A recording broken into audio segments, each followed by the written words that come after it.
తెలంగాణలో 2 విడత పంచాయతీ ఎన్నికల పోలింగ్ కొనసాగుతుంది. ఉదయం 7 గంటలకు ప్రారంభమైన పోలింగ్ మధ్యాహ్నం 1 గంట వరకు జరగనుంది. ఇక పోలింగ్ కేంద్రాల వద్ద అధికారులు కట్టుదిట్టమైన భద్రతను ఏర్పాటు చేశారు.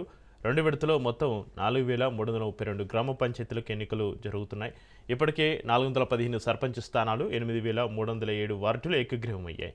3911 పంచాయతీలు, 29917 వార్డులకు పోలింగ్ జరుగుతోంది. సర్పంచ్ పదవులకు 12782 మంది అభ్యర్థులు పోటీ పడుతున్నారు. వార్డుల బరిలో 71,071 మంది అభ్యర్థులు బరిలో ఉన్నారు. మధ్యాహ్నం 1 గంట వరకు పోలింగ్ జరగనుంది. మధ్యాహ్నం 2 గంటలకు కౌంటింగ్ జరగనుంది.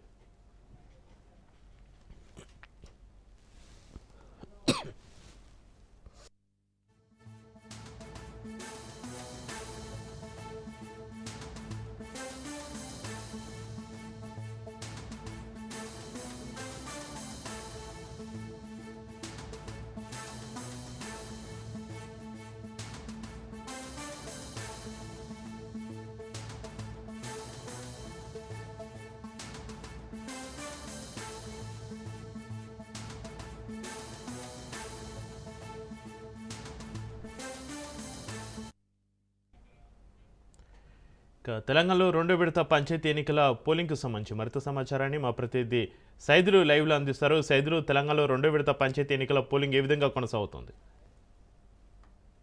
ఈరోజు 2వ విడత స్థానిక సంస్థల ఎన్నికలు అంటే మొత్తం 4332 గ్రామ పంచాయతీలకి సర్పంచ్ ఎన్నికలు జరగనున్నాయి. ఈరోజు ఉదయం 7 గంటలకి పోలింగ్ ప్రారంభమైంది.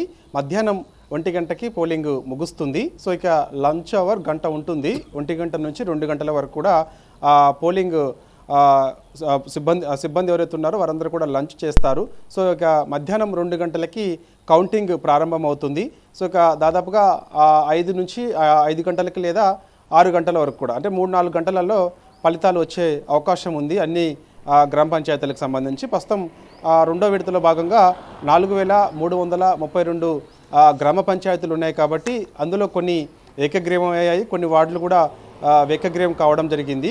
చూడాలి మరి ఈసారి, ఎందుకంటే మొదటి విడతలో బీఆర్ఎస్ పార్టీ కూడా గట్టి టఫ్ ఇచ్చింది, చాలా చోట్ల కూడా విజయకేతనం ఎగరవేసింది. సో కొంత కాంగ్రెస్ పార్టీ అవా మాత్రం కనిపించింది. సో 2వ విడతలో భాగంగా చూడాలి మరి ఇక అత్యధిక స్థానాలు ఏ పార్టీ గెలవబోతుంది అనేది కూడా కొంత ఆసక్తి అన్నమాట 2 పార్టీలకు కూడా. కాబట్టి 3వ విడత 17వ తారీఖు ఉంటుంది. సో అది ఒక భాగం. ఓకే, అయితే 2వ విడత మాత్రం చూస్తే మనకి 38,332 వార్డు మెంబర్స్ స్థానాలకు ఈ యొక్క గ్రామ పంచాయతీలో ఉన్నటువంటి వార్డు మెంబర్స్కి ఎన్నికలు జరగనున్నాయి. సో ఇప్పుడు వారందరూ కూడా ఇప్పటికే గ్రామాల్లో ఉన్నటువంటి ఓటర్లందరూ కూడా పోలింగ్ కేంద్రాలకి బారులు తిరిగారు. సో మనకు అందుతున్న సమాచారం ఏంటంటే ఇప్పటి వరకు 23% వరకు కూడా పోలింగ్ నమోదైనట్లు అధికారులు చెప్తున్నారు. ఎందుకంటే మొదటి విడతలో కూడా దాదాపుగా 87 వరకు కూడా పోలింగ్ నమోదైంది. సో ఈసారి పెరిగే అవకాశం ఉంటుందని చెప్పేసి కూడా అధికారులు చెప్తున్నారు. దాదాపుగా 90 నుంచి 92% వరకు కూడా పోలింగ్ నమోదయ్యే అవకాశం ఉంటుందని కూడా చెప్తున్నారు. అయితే వార్డు మెంబర్స్ స్థానాలకు చూస్తే దాదాపుగా 71,070 మంది అభ్యర్థులు పోటీలో ఉన్నారు చక్రి. దాదాపుగా మొత్తం 2వ విడతలో భాగంగా వార్డులు 38,332 వార్డు మెంబర్కి సంబంధించి చూస్తే, వార్డు మెంబర్ స్థానాలకు సంబంధించి చూస్తే అభ్యర్థులు మాత్రం 71,070 మంది అభ్యర్థులు పోటీల్లో ఉన్నారు. వారి భవితవ్యం సాయంత్రం లోపు తేలే అవకాశం ఉంది. మధ్యాహ్నం 2 గంటలకి కౌంటింగ్ ప్రారంభమవుతుంది కాబట్టి సో ఒక్కొక్క వార్డు 20 నిమిషాల నుంచి 30 నిమిషాల లోపే దాదాపుగా విజయం ఎవరిది అనేది కూడా స్పష్టత వచ్చే అవకాశం కూడా ఉంది. కాబట్టి ఇక చూస్తే మనకి మధ్యాహ్నం 2 గంటల నుంచి కౌంటింగ్ ప్రారంభమవుతుంది కాబట్టి సో ఇక ఇప్పటికే 415 సర్పంచి స్థానాలు ఏకగ్రీవం కావడం జరిగింది 2వ విడతలో భాగంగా.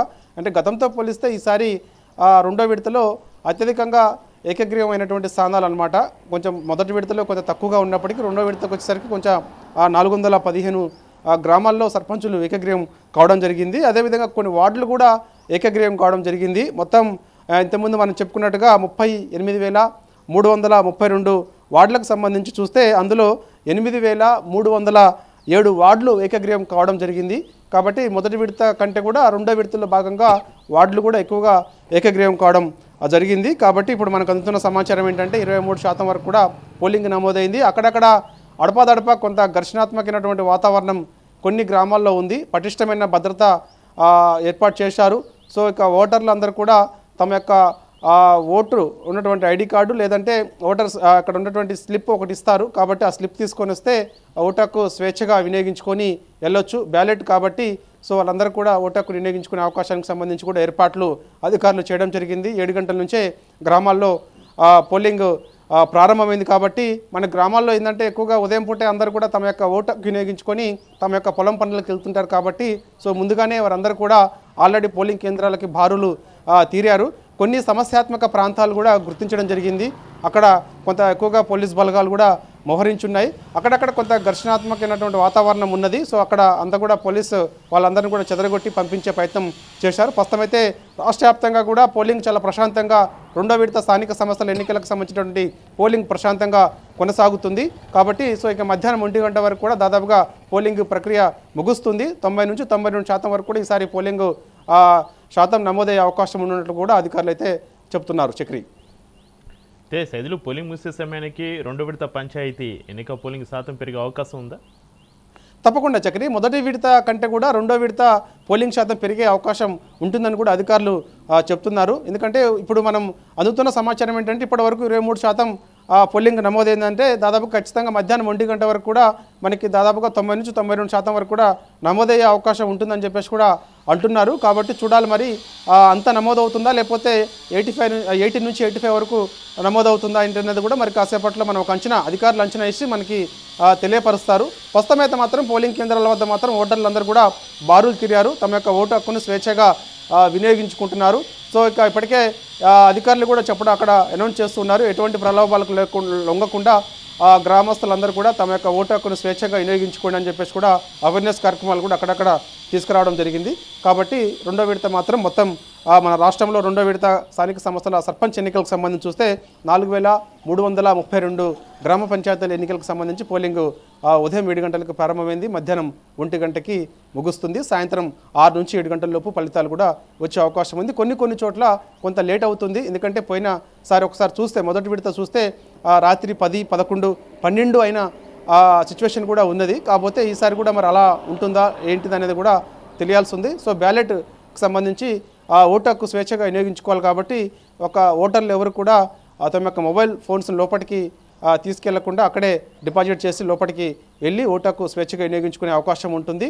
అదేవిధంగా మనకి కొంత నార్కెట్పల్లి లాంటి ప్లేస్లో చూస్తే కొంత ఓటర్కి సంబంధించిన స్లిప్పులన్నీ కూడా బయటకు వచ్చాయి. సో దాని మీద జిల్లా కలెక్టర్ కూడా చాలా సీరియస్ అయింది. అధికారులందరినీ కూడా సస్పెండ్ చేశారు. ఏ విధంగా బయటకు వచ్చాయి ఏంటి అనేది కూడా దానిపైన కేసు నమోదు చేశారు. ప్రస్తుతం ఆ కేసు దర్యాప్తులో ఉంది. కాబట్టి ఇలాంటి ఘటనలు ఎక్కడ కూడా చోటు చేసుకోకుండా రెండో విడతలో భాగంగా ఇలాంటి ఘటనలు ఎక్కడ చోటు చేసుకోకుండా ఉండేందుకు కూడా ఈసీ చాలా సీరియస్గా ఉంది. కాబట్టి పోలింగ్ ప్రక్రియ చాలా ప్రశాంతంగా జరిగేలా అన్ని ఏర్పాట్లు చేశామని చెప్పేసి కూడా అధికారులు చెప్తున్నారు. చక్రి సైదులు ముందుగా గుర్తించిన సమస్యాత్మక పోలింగ్ కేంద్రాలు పోలింగ్ ఏ విధంగా కొనసాగుతుంది?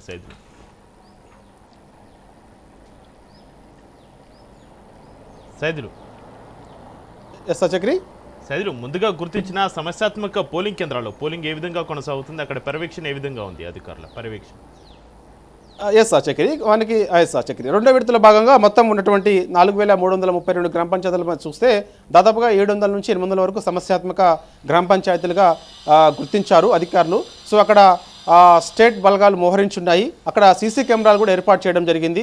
ప్రతి పోలింగ్ కేంద్రం వద్ద సీసీ కెమెరా, అదేవిధంగా బారులు తీరినటువంటి ఓటర్ల దగ్గర కూడా సీసీ కెమెరా బయట కూడా ఏర్పాటు చేయడం జరిగింది. అదేవిధంగా మనకి యాక్చువల్గా 100 మీటర్ల లోపే ఈ యొక్క ప్రచారం ఎవరైతే ఓటర్లు మనకి పోలింగ్ కేంద్రాల్లోకి వస్తున్నప్పుడు తమ యొక్క ఓటేయండి అని చెప్పేసి కూడా ప్రచారం చేసుకునే అవకాశం వెసులుబాటు ఉంటుంది. కాబట్టి ఉంటుంది. కాకపోతే సమస్యాత్మక ప్రాంతాల్లో మాత్రం 200 నుంచి 300 మీటర్ల వరకు కూడా ఆంక్షలు ఉన్నాయన్నమాట. సో ఎందుకంటే అక్కడ కొంత ఘర్షణ వాతావరణం కూడా చోటు చేసుకునే అవకాశం ఉంటుంది. ఒకసారిగా వీళ్ళందరూ కూడా పోలింగ్ కేంద్రాల వద్దకు దూసుకొచ్చే అవకాశం ఉంటుంది. కాబట్టి సో సమస్యాత్మక ప్రాంతాల్లో మాత్రం 200 మీటర్స్ దూరంలో ఆంక్షలు విధించి గట్టి బందోబస్తు ఏర్పాటు చేసి పోలింగ్ ప్రక్రియ సజావుగా సాగేలా కూడా అధికారులు ఏర్పాటు చేశారు. Chakri right, thank you Saidulu.